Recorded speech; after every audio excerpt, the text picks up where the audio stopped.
আসসালামু আলাইকুম, স্বাগতম আজকের এই লেকচার ভিডিওটিতে। আজকে আমরা আলোচনা করব ম্যাথমেটিক্স 1-এর চ্যাপ্টার 1-এর একটি টপিক, যা হচ্ছে ক্রামার্স নিয়ম।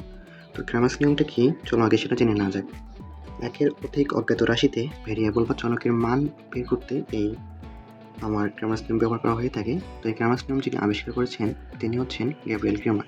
যে নাম অনুসারেই এই ক্রামার্স নিয়ম সম্পর্কে আমরা আজকে জানবো। ঠিক আছে, তো ক্রামার্স নিয়মে আমরা কোনো অজ্ঞাত রাশির চলকের মান বের করার জন্য তিনটি ধাপ অনুসরণ করব। সে ধাপগুলোকে কি, প্রথমে আমাকে ডি নির্ণয় করতে হবে। ডি অর্থাৎ কি, নির্ণায়ক, বা এটাকে আমরা ডিটারমিনেন্ট বলতে পারি। এর পরবর্তীতে ডিএক্স, ডিওয়াই এবং ডিজেড বের করতে হবে।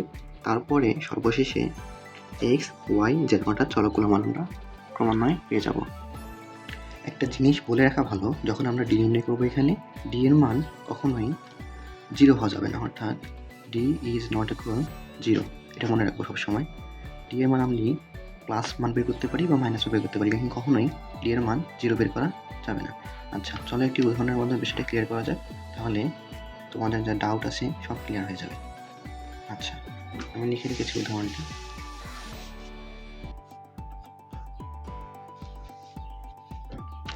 দেখো, এখানে দেওয়া আছে, সমাধান করতে বলা আছে কোশ্চেনে। তোমাদের একইভাবে থাকবে যে কোশ্চেনে দেওয়া থাকবে একটা দুটো রাশি বা তিনটা রাশি, তো এখান থেকে তোমাকে বের করতে বলবে যে ক্রামারের সাথে সমাধান করো। তো এক্ষেত্রে আমার প্রথম কাজটা কী হবে, তোমাকে আমি আগেরবার বলেছি যে প্রথম স্টেপ আমাকে ডি নির্ণয় করতে হবে। চলো ডি নির্ণয় করি বিষয়। খাতায় দুইটা রাশি তোমরা দেখতে পাচ্ছ, 5x + 3y = 11, 6x - 2y = 2। দুটো রাশি আমার দেওয়া আছে এবং এই দুটো রাশি থেকে আমাকে নির্ণায়কটা প্রথমে বের করতে হবে। এই দুইটা রাশি থেকে আমার যদি আমি নির্ণায়ক বের করতে চাই, তাহলে এক্স সংবলিত যে সহগগুলো রয়েছে, অর্থাৎ এখানে 5, 3, 6 - 2, এগুলোকে নিয়ে আমাকে খাড়া রেখা বন্ধনীর মধ্যে রাখতে হবে। চলো শুরু করি। প্রথমে আমরা যদি এখানে ডি বের করতে চাই, খাড়া রেখা বন্ধনী দিলাম, কি নিব 5, এখানে আর কি আছে 3, আচ্ছা 6 - 2 ক্লোজ। তো আশা করি তোমরা নির্ণয় করে করা জানো, কারণ আমি আগের ভিডিওতেই বলেছি। তারপরেও বলে রাখি, এবার আমরা আর গুণ করবো, ঠিক আছে। আচ্ছা, তাহলে 5-এর সঙ্গে যদি একটু আমরা আর গুণ করি, অর্থাৎ এটা এইভাবে আর এটা হবে এইভাবে। আচ্ছা, 5-এর সঙ্গে 2 যদি -2 যদি আমরা গুণ করি, তাহলে সেক্ষেত্রে কী হবে -10। আর এখানে আমরা জানি সূত্রে মাইনাস একটা হয়, আর 3 এবং 6 গুণ যদি গুণ করি, 3 × 6 = 18। আচ্ছা, এতটুকুই। এবার আমরা যদি ক্যালকুলেশন করি জিনিসটা, তাহলে আমাদের দাঁড়াবে -প্লাস, অর্থাৎ 28। আমার কিন্তু এই দুইটা রাশি ডি এর মানটা বের করা হয়ে গেছে। এর 2 নম্বর রুলস আমি বলেছিলাম, দেখো ডি বের করা হয়ে গেছে আমার। এর পরবর্তী থেকে বের করতে হবে ডিএক্স, ডিওয়াই এবং ডিজেড। আচ্ছা, এখানে ডিএক্সটা কি ভাইয়া? ডিএক্সটা হচ্ছে, এটাও একটা নির্ণায়কই বের করতে হবে আমাকে। তো এখানে ডিএক্স বের করার সময় একটা জিনিস আমি লক্ষ্য রাখবো। আচ্ছা, আমি রেখা বন্ধনী দিয়ে দিই। এই এক্স এর ডিএক্স, অর্থাৎ এই এক্স এর মানটা শুধু আমরা নিব না, অর্থাৎ এক্স এর দেখো রাশিটাতে এক্স সংবলিত যেগুলো মানে পদ আছে, সেই পদগুলো আমরা নিব না। এই এক্স সংবলিত পদের জায়গায় আমরা যে কনস্ট্যান্টগুলো রয়েছে সমানের বিপরীতে, সেগুলো ব্যবহার করব, ঠিক আছে।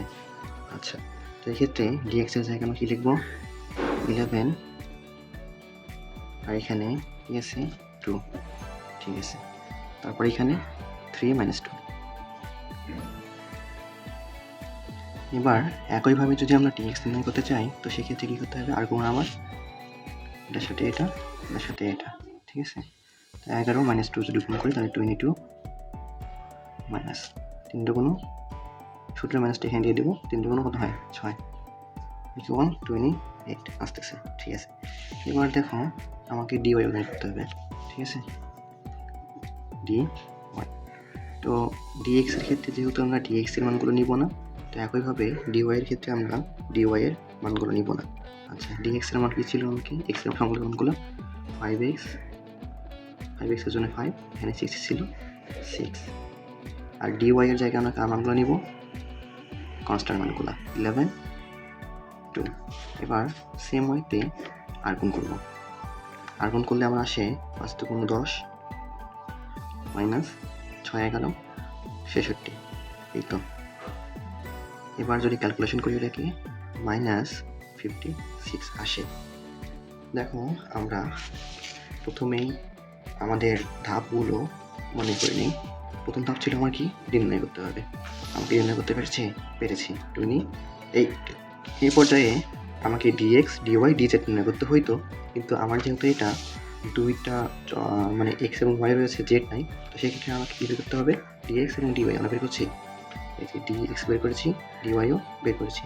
তো এই পর্যায়ে আমার নেক্সট অর্থাৎ লাস্ট ধাপটা কী হবে, লাস্ট ধাপটা হবে আমার এক্স এবং ওয়াইয়ের মানটা বের করা। আমরা কীভাবে বের করবো সেটা চলো জেনে নিই। এক্স এবং ওয়াইয়ের মান বের করার সময় আমরা একটা জিনিস লক্ষ্য করব।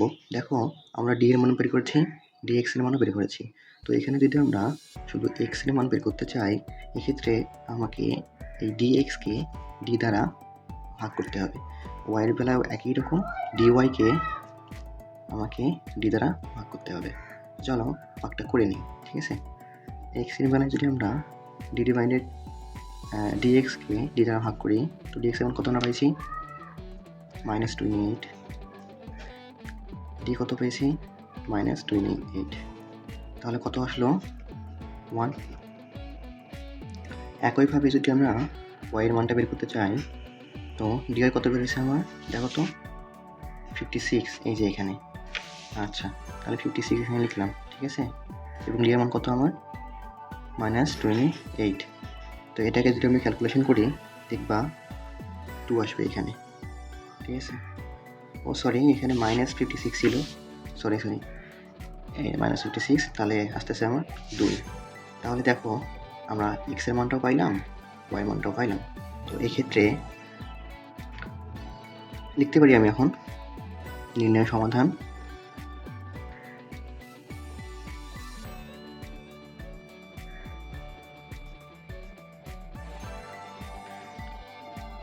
এক্স ওয়াই মান বের করলাম, কত আমি 1:12, ঠিক আছে। এটাই হচ্ছে আমার এই নির্ণায়কের সাহায্যে আমার এক্স ওয়াই মান বের করতে বলবে, এটা বের করতে পারে, আবার বলতে পারে যে সমাধান করো গ্রামারের নিয়মে। তো এটাই হচ্ছে মূল নিয়ম। আর আমি দুইটা মানে চলকের মান বের করে দেখাইছি তোমাদেরকে, এক্স এবং ওয়াই। এই সেম ওয়েতে তুমি যদি এটা বুঝতে পারো, তাহলে এক্স ওয়াই জেড এই তিনটা আসুক তুমি ইজিলি করতে পারবা। Same way, same system.